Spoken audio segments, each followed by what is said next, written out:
In this 2-minute tech tip, I'm going to be showing you how to remove the exhaust valve shaft from your 2002 to 2007 CR250 dirt bike. Stay tuned. So depending on the last time you disassembled your power valve, this shaft here can be a pain in the butt to remove because all of the carbon buildup that happens inside the cylinder, on the shaft, and the flaps that it goes through. So before we go ahead, I've already got the valve assembly completely disassembled, and this is what it looks like inside the cylinder. So this part of the shaft right here is not the issue because it's cylindrical.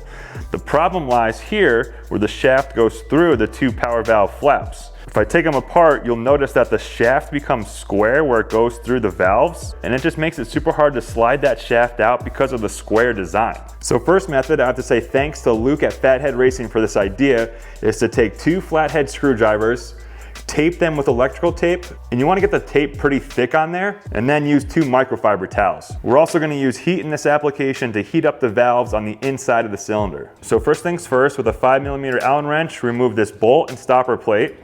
Then the 10mm nut, along with the washer, RC valve pulley, and then there's another special washer in the back. So what we're gonna be doing is leveraging this slot right here where the stopper plate goes with both of those flathead screwdrivers. So now some heat and maybe a little bit of penetrating oil through the exhaust port where the shaft goes through the exhaust valve flaps here is gonna help a lot. So we're gonna heat the flaps up for about 30 to 45 seconds. Then the idea behind the microfiber towels is to put them on each side of the gasket surface to protect that gasket surface. And that's why we use the electrical tape on the screwdrivers as well. So what we're gonna do is you're gonna insert both of those flathead screwdrivers into that slot. And then after you heat it up, use the screwdrivers to leverage that shaft out. And as you can see there, it literally just flew out on me. So with this method, you don't want to pry too hard. And even though we do have the microfiber towels and the electrical tape on the screwdrivers, you could still damage that gasket surface. So just be really careful when you're doing that. If you don't find that this method is working for you, we're gonna hop over to the second method. So the second method, we're still gonna use about 30 to 45 seconds of heat on those exhaust valve flaps. But then what we're actually gonna do is you're actually gonna grab a larger washer that fits over the shaft and grab either a set of vice grips or pliers. So here's the washer that comes on the shaft, and you don't want to be using this washer. Like I said, you want to find something a little bit bigger that you can grab onto with the vice grips or pliers to help pull that shaft out.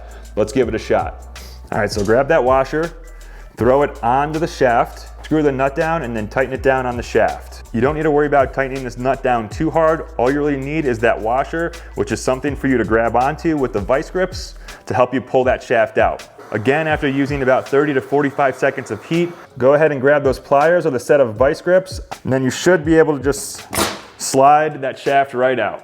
And you can see that with both methods. Because of the square design, it's such a pain in the butt to get this shaft out, but just be patient. And if you're still having trouble, don't be afraid to use a little bit more heat and some penetrating oil to the spot where the shaft goes through the flaps inside the exhaust port. All right guys, so that's your 2-minute tech tip on how to remove the exhaust valve shaft from your 2002 to 2007 CR250 dirt bike. I gave you 2 methods, one from Luke from Fathead Racing, so thanks to Luke from that. But that first method requires 2 screwdrivers, a little bit of electrical tape, microfiber towels, and using the slot on the shaft where that stopper plate goes to help leverage that shaft out. Again, with this method, just be super careful to not ding up the sides of the case where the gasket surface goes too much. And if you find that you're prying too much, I give you that second method where you use a little bit larger of a washer so you can grab on with some pliers or some vice grips. If you guys have any questions on this process, definitely leave a comment below. And if you need a full complete tutorial on how to disassemble, clean, and reassemble that Honda exhaust valve shaft, head over to my channel where I got the full video for that. And if you guys really enjoyed this 2-minute tech tip, punch the like button for me, subscribe to the channel where I've got a ton more 2-minute tech tips for you to check out. As always, ride hard, be safe, and we'll see you in the next video. Peace.